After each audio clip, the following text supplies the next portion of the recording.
La spiritualité est une zone affûtée de vigilance de l'esprit. Or, nous ne sommes pas vigilants parce que la question spirituelle n'est pas résolue. Parce que, figurez-vous, si l'État juif a résisté autant, c'est parce que le judaïsme y a beaucoup contribué. Si le monde asiatique, la Chine, le Japon, etc., ont été propulsés jusqu'à ce qu'on voit aujourd'hui, c'est parce que la question religieuse spirituelle a été résolue. Quand vous perdez cette chose-là qu'on appelle la spiritualité, la religion, vous devenez incapable de réagir et d'avoir une volonté sereine, provocante, participatrice et déterminante. Parce que c'est cela la religion. Qui plus est en Afrique, c'est que c'est dans cette religion cachée que se trouve toute la science. Parce que le modèle africain, c'est ceci que le profane et le sacré sont intégrés dans la science. L'Afrique n'a jamais fait de la science sans y mettre la question religieuse et profane. Donc si vous ne dépouillez pas ce fond religieux, vous ne pouvez pas accéder à la science, ni à la détermination. C'est une condition parfaite en Afrique d'être un savant, tout en transportant avec soi la question initiatique. Pourquoi? Parce que la visée de l'Afrique, c'était une visée d'harmonie de l'univers. Pour harmoniser l'univers, vous devez savoir ce qui est dans le visible et l'invisible, parce que le visible n'est pas seul existant. Aujourd'hui, la physique des particules nous le montre, que ce qu'on croyait être invisible a des totalités en soi, qui sont des totalités existentielles et qui participent de l'ordre physique. Donc, du coup, il était difficile de dire non, comme en Occident, parce que vous savez, en Occident, la métaphysique a rejeté la science a rejeté la métaphysique, alors qu'en Afrique, la métaphysique et la science participent d'un seul modèle. Ce qui s'est passé, c'est le paradigme, c'est les sciences de l'esprit. Si nous ne savons pas ce qui se passe dans le cerveau de l'homme blanc, nous ne comprendrons pas pourquoi on en est arrivé là. Le paradigme de l'Occident est fondé sur ce qu'on appelle le modèle de Descartes. C'est ça ou ce n'est pas ça. Ce sont les fidèles ou ce sont les infidèles. Ce sont les civilisés ou ce sont les indigènes. Son paradigme a pour but de contrôler la vélocité des autres et de les réduire à néant. Parce que si vous ne comprenez pas que l'Occident esclavagiste, depuis la Grèce et même bien plus avant, est fondé sur l'enjeu de la domination comme mode d'être, vous n'aurez pas bien compris ce qui nous arrive. L'Afrique n'a pas comme mode d'être la domination et l'expansionnisme. La domination et l'expansionnisme dont Cheikh Anta Diop nous dit que ça vient du nomadisme ancestral, veut que les peuples qui se sont déplacés ou bien qui ont vécu dans des conditions extrêmement misérables aient le goût du risque et le goût de la guerre. L'Occident est guerrier par essence et il est fondé à être expansionniste. L'Afrique n'a pas été fondée à être guerrière, elle a été fondée à l'harmonie de l'univers, entendue comme deux cycles qui s'affrontent. Le visible et l'invisible, le bien, le mal, le jour, la nuit. Donc il faut trouver une synthèse qui se fait voir dans ce qu'on appelle le tiers inclus. L'Afrique pense que ce n'est pas seulement ça, ce n'est pas seulement l'autre. Ce n'est pas une vision dichotomique. C'est ça le paradigme africain. Parce que l'Asie, c'est le yin et le yang. C'est-à-dire c'est une juxtaposition des contraires qui ne brûle pas l'emphase de l'harmonie. C'est-à-dire que le japonais et l'asiatique peuvent faire selon ce qu'ils trouvent. Mais l'Africain, lui, par essence, l'autre, autrui n'est pas un ennemi. La chose qui vient d'ailleurs est pour lui prenable et acceptable. D'où le fait que notre cerveau est plastique. Le cerveau de l'Occident n'est pas plastique. Si nous voulons donc affronter le développement, nous devons tenir compte de cette rigueur paradigmatique qui veut que l'autre ne sera jamais comme nous et il va toujours nous imposer son universalisme. Du coup, nous devons poser les questions essentielles. Où est-ce qu'on a été battu? Si on ne dit pas où est-ce qu'on a été battu, nous ne rêvons pas de développement. Parce qu'en nous disant où est-ce qu'on a été battu, on attaque les sources de notre défaite. Et deuxièmement, où vont-ils du point de vue de la science? Parce que si nous ne savons pas où l'Occident veut aller, eh bien nous ne pouvons pas raccorder la chose de notre échec et la chose de l'avenir qu'il faut vite rattraper. Parce qu'il s'agit de vite rattraper. Alors, où vont-ils? Aujourd'hui, on appelle ça la science de la complexité. La science de la complexité a pour but de dire que le modèle cartésien qui croyait que les certitudes de l'Occident étaient des logiques fondamentales et fondées en science, sont désormais révolues. Depuis qu'on est entré dans ce qu'on appelle le mouvement du désordre, désordre brownien, le chaos, désordre cosmologique, les galaxies sont en expansion. On pensait qu'elles étaient stables, surtout Einstein. Désordre thermodynamique, tout bouge, l'univers est en expansion. Le froid domine dans les planètes qui sont très loin, très éloignées. L'Afrique pourrait même se déplacer vers ces planètes éloignées et non, pas l'Afrique, la Terre. Et du coup, elle-même pourrait complètement disparaître. Parce que l'Afrique a l'avantage de n'être ni trop près du Soleil, ni trop... La planète Terre. La planète Terre, voilà. Donc, nous vivons un moment particulier de l'histoire où le désordre est fonctionnel, y compris dans le comportement humain. Nous sommes régis par deux ordres de valeurs, soit une chose en ordre, soit une chose désordonnée. Et ensuite, après tous ces désordres, vous avez le vrai désordre qui est né dès le début de l'univers. L'univers passe du chaos à la structure. Tout se passe comme si le modèle de l'univers se fait par complexification progressive, d'où l'arrivée de l'homme.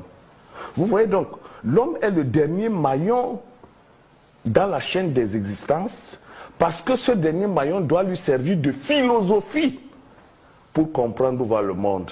Et seule l'Afrique a compris cette philosophie, qui consiste à dire, nous ne sommes pas contre l'harmonie de l'univers, nous devons travailler avec l'univers parce que l'univers est participation et complémentarité. Or, l'Occident nous a amené une donne qui est extrêmement dangereuse. L'homme est maître de l'univers et possesseur des autres choses, des cartes.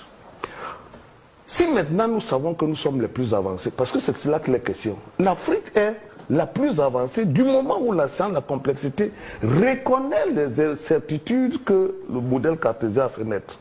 Donc du coup nous sommes dans la science, puisque nous sommes le seul modèle où la prise en compte de l'univers comme totalité était une manière d'être et une manière de faire la science. Vous voyez, c'est-à-dire non seulement c'était cognitif, c'est-à-dire nous sommes nés pour être conformes à l'univers, mais notre science était par essence universelle. Parce qu'il faut mettre à universel le mot univers. Si tu ne fais pas comme l'univers, ta chose t'appartient, elle est subjective, n'en fais pas une chose universelle. Je termine sur le dernier point. Nous avons été battus où? La religion n'a pas été résolue, c'est pour ça que tout le monde peut nous mettre en difficulté. La religion n'est pas... On a donc été battus sur le terrain de la religion. C'est parce que la chrétienté n'est pas entrée en Asie que l'Asie a réussi. Hein. Elle sera entrée là-bas en 1452 comme le missionnaire le voulait, que l'Asie aurait été retardée comme nous. Parce qu'il s'est agi d'un rabotage de la conscience. En plus, il y a la question de la science. Nous avons été battus en science. Ça veut dire quoi être battu en science? Ça veut dire que quand nous répétons le modèle de l'autre, nous ne sommes pas scientifiques. Nous sommes les répétiteurs du modèle de l'autre. Puisque nous, on nourrit son modèle sans nourrir le nôtre. Si nous voulons être scientifiques, nous devons refonder la science qui a été celle du Mali et de l'Égypte. Et là, je reviens à vous. Et enfin, les institutions. Vous faites les institutions des autres, vous êtes battus. Il nous faut refaire nos institutions. Il a dit trois choses qui nous semblent fondamentales. Un, il a parlé de ce cordon ombilical là. Nous sommes dans les croyances et dans la métaphysique. Nous sommes dans la religion. Étant entendu, certes qu'il ne s'agit pas de religion de type le Coran ou la Bible, mais nous sommes dans la croyance métaphysique. Ensuite, il a parlé de cette capacité de prendre ailleurs. Mais pour prendre ailleurs, il faut avoir pour soi-même. Rationaliser, pas intuitivement. Parce que pour prendre ailleurs, il faut sélectionner. Il faut sélectionner. Mais comment le cerveau sélectionne-t-il? Le cerveau encode des stimuli. Il sait ce dont vous avez besoin. Mais dès que vous prenez sans que vous sachiez ce dont il a besoin, c'est perdu. Et ensuite, la dernière des choses, dans tous les domaines de savoir, nous devons cartographier les savoirs, leur donner une impulsion, la boîte noire. Voilà la problématique. Il nous faut une boîte noire, comme l'Occident a sa boîte noire cartésienne, comme l'Asie a sa boîte noire bouddhiste, comme Israël a sa boîte noire juive, comme les Arabes ont leur boîte noire islamique. Jamais l'un sans l'autre. Je termine là. Parce que vous savez, quand un Africain vous dit qu'il est africain, tout en étant chrétien ou musulman, il se trompe d'adresse. Parce que le juif n'est que juif, monsieur. Vous ne pouvez même pas lui demander de céder une parcelle. L'arabe est arabe, monsieur. Si vous enlevez l'islam, il n'est plus arabe. Pareil pour le japonais. Il n'y a que chez nous où cette confusion, cette mauvaise confusion de genre nous tire vers le bas en nous faisant adopter les catégories mentales des autres qui par ailleurs sont déjà désordonnées ailleurs. Réduisez sa chute. Si vous dites au cerveau que vous ne voulez pas être riche, il va vous dire moi-même je ne voulais pas être riche. Si vous lui dites que je serai riche, il exécute. Le cerveau fonctionne par la volonté. Et cette volonté ne peut être que spirituelle. Je vous explique pourquoi. L'Occident du 9e au 14e siècle est dominé par l'islam. C'est l'islam arabe qui lui enseigne d'où viennent ses ancêtres. L'Occident arabe découvre ses ancêtres par les Averroès, tous les savants là qui sortent d'Andalousie. Voilà, en Andalousie, surtout dans la zone d'Andalousie. Alors l'Occident dit que, mais si ce sont mes ancêtres qui ont tout fait, je fais quoi avec les Arabes? C'est ça la Renaissance. On recommence à étudier la Grèce et Rome. On reporte sur la Grèce et Rome les capacités d'initiative nouvelles.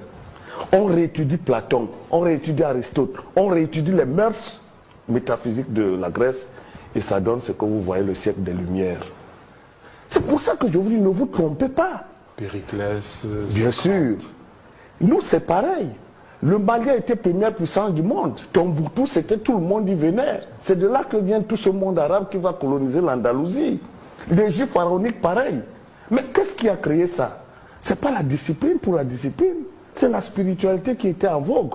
La preuve, il n'y avait pas de prison. Comment vous pouvez avoir 500 millions d'habitants dans un empire comme le Mali sans une seule prison? Sans qu'il y ait un seul chômeur? Mais posez-vous des questions. Les calculs de Louise-Marie Diop-Maïs nous disent qu'avant la colonisation, il y avait 800 millions d'habitants dans cette Afrique que vous voyez. Presque le même taux qu'aujourd'hui. Comment le Cameroun qui a 20 millions d'habitants a les prisons pleines et comment un empire de 500 millions d'habitants n'a pas de prison, y compris dans nos villages actuels où il n'y a pas de prison?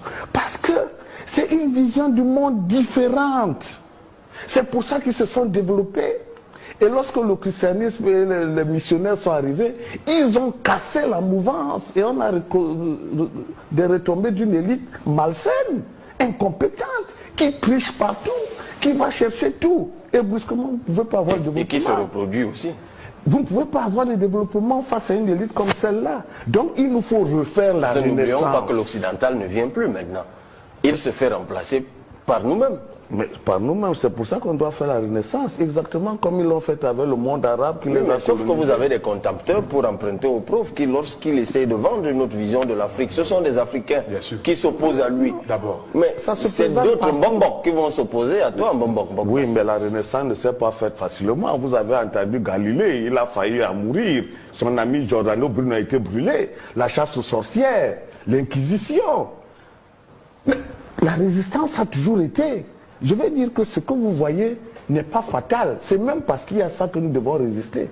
Le deuxième principe de la thermodynamique, c'est le désordre.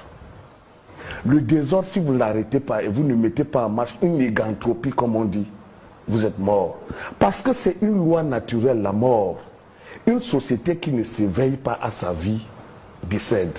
Pourquoi ils sont sur nous? Parce qu'on est un cadavre.